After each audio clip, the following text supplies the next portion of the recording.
Greetings, everyone, and gratitude to the conference organizers. The presentation's title, What is Sport?, derives from the 1961 post-production documentary film script published as a book by Yale University Press in 2007. The book is based on conversations between novelist Hubert Aquin and Roland Barthes, famous intellectual who's known in our field for his mythologies. I like the title of Bart's book, but find the book wanting because it centers on contemplating male athletes and the phenomenology of who is best. There's more to sport than that. What is sport is an important question, but I think that we've neglected to continue to pursue that inquiry. The next two slides label what I call a canon of sport definitional efforts. From a myriad of fields and standpoints, these groundbreaking works continue to importantly articulate dominant, often harmful ideologies and inequities illuminated in sports. Generally, this research romanticizes and/or critiques sport. By that, I mean that vast initiatives fathom that sport can positively progress society, forge peace and development, yet sport is at the same time acknowledged to have commercial, ethical, and political faults of which our academic work can possibly contribute solutions. On the essence or nature of sport, that is in what I'm interested. Classics, ancient history, and archaeology scholarship illuminate that sport may have evolved from prehistoric and ancient rituals.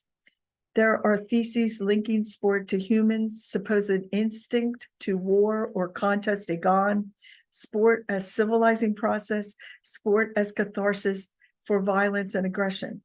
Alternatively, or in combination with the scholarship I just listed, is the respected thesis of Alan Gutman that sport is a modern invention.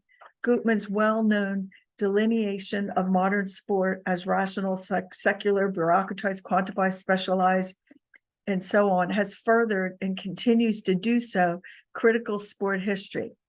But after a near lifetime of thinking about sport, I have a different specific answer to what is sport. I contend that we need to go further back in time, though, 7 million years ago or more, to solve what is sport. Hardy, Loy, and Booth, Roberts et al., and Elias and Dunning's work hint at this when they highlighted sport as a timeless cultural process, as did thinkers like Huizinga, Kawa, and others in their lines of thought on play that we can use to understand sport as the basis of humanity. Yet, these typologies and theories do not make central what I argue we need to do, acknowledge an innate to what it is to be human universal at the root of what we call sport. And David Sansone commenced this very project in 1988. It has gone little unnoticed except for right after it was published, and I believe there was a conference in Germany at about the same time. The thesis detailed in his Greek Athletics and the Genesis of Sport that sport is the, quote, ritual sacrifice of physical energy is the foundation to my explication of sport.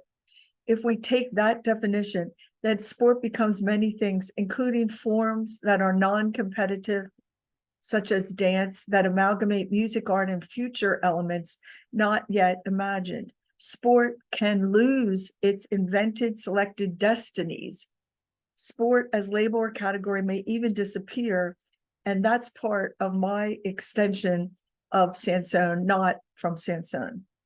From Sansone, sport is a cultural ritualization of the expenditure of energy of the earliest, 10,000 years before present and continuing serious life of humans.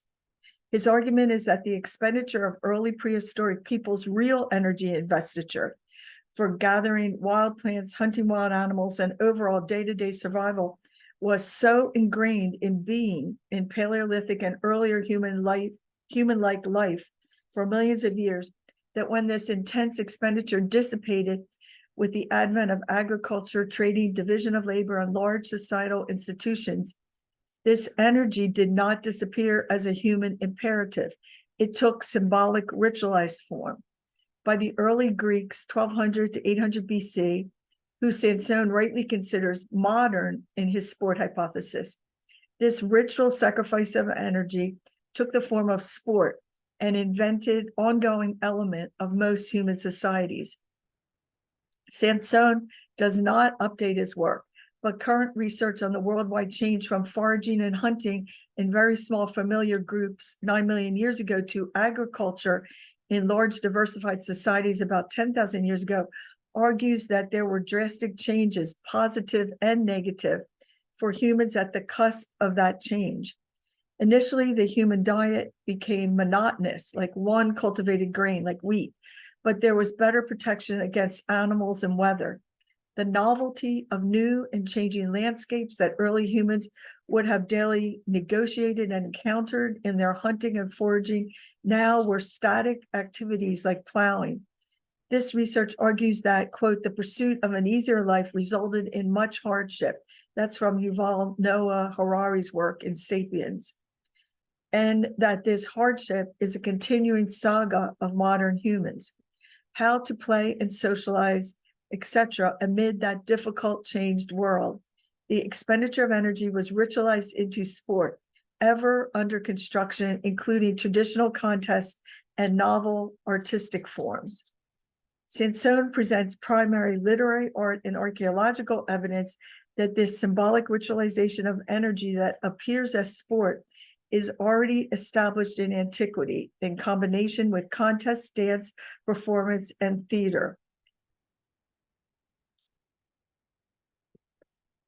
And it's also appears across most other societies and culture at that time. Sansone has much evidence to back his hypothesis.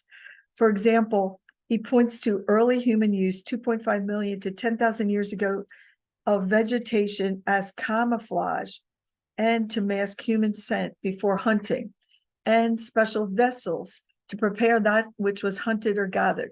After over 2 million years, when they are no longer necessary, the vessels, the camouflage, they become symbolically ritualized into sport.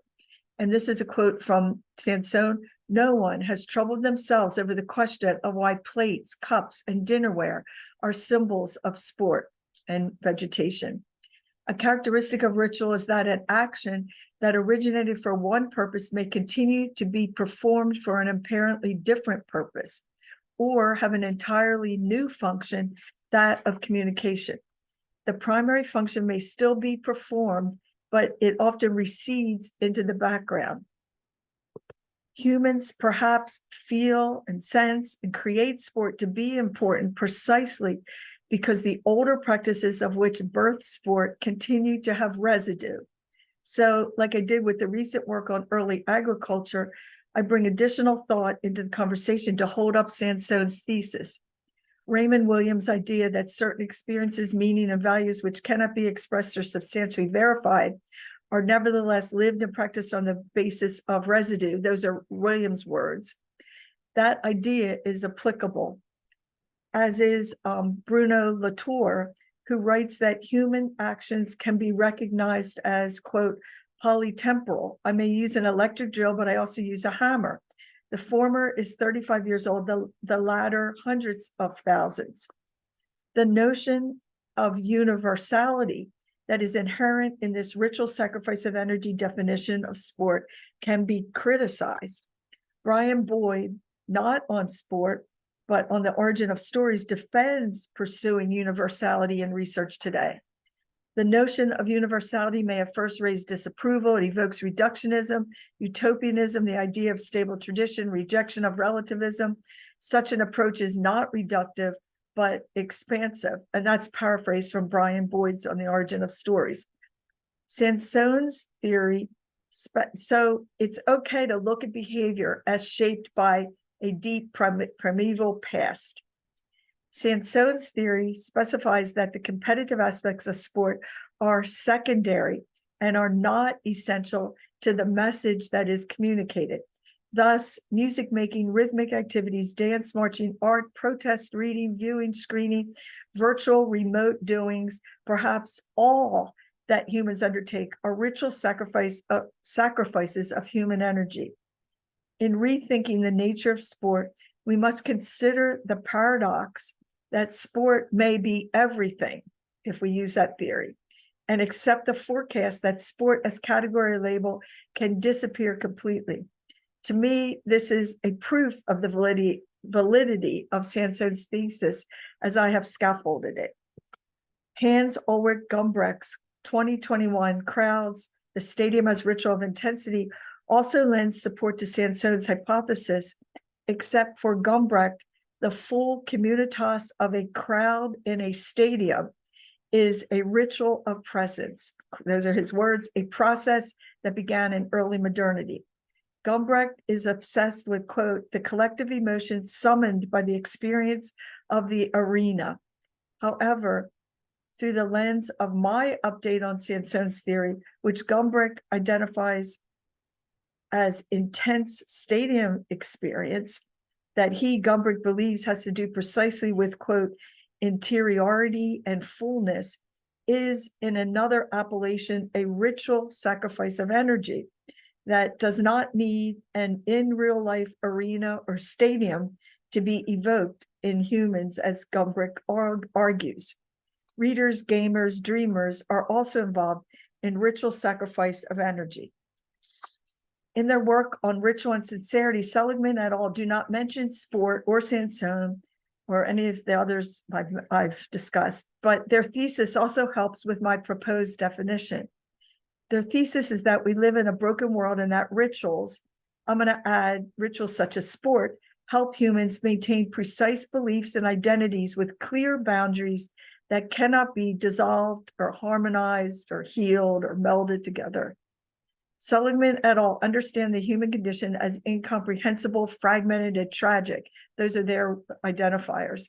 This brokenness is not a unique condition of modernity, although, according to Seligman's hypothesis, in modernity, humans focus on an erroneous understanding of sincerity in order to save themselves. Sincerity for Seligman and other philosophers, sincerity is defined as truth, unity, wholeness, order, autonomy, coherency, ideals that are precisely attached to sport in modernity. But Seligman et al. Argue that these are false, often harmful explications of sincerity. Moderns bypassed real sincerity that may be repetitive, small, unnoticed, such as chanting, and then I'll add chasing, volleying balls, unstructured play. These are bypassed for inauthentic, mass-produced, faux, real experiences, material accumulation, novelty, progress, cultural capital, neoliberalism, sport as we know it today, in other words, with misguided ideas of authenticity and sincerity. Seligman et al. Note the enormous societal pressures to move in, quote, sincere directions today. But these are improper. Examples of improper sincere directions include efforts to link sport with contest, competition, winning, development, peace, social justice, masculinity, religion, morality. These assume humanity can be healed or bettered, and they yearn for linear progression. Sport does place humans next to each other in little acts, in real life, virtually or imaginatively, just as do art, religion, military comradeship, and all communal activities. But that is as close as humans get to each other. My argument is not that sport or numerous other initiatives involving sport are not worthy to humans. Sport is prominently imperative to humans, but not for the invented, selected reasons emphasized in popular culture and academia. Sport is the ritual sacrifice of human energy. In its futures, sport may no longer be used as a word or a cognitive or active category as it mingles or fuses with art, music, dance, nature, non-humans, artificial intelligence, low and no gravity environments, yet to be created technologies and prototypes, some of which we experience today, ritualized expenditure of energy that matches new times.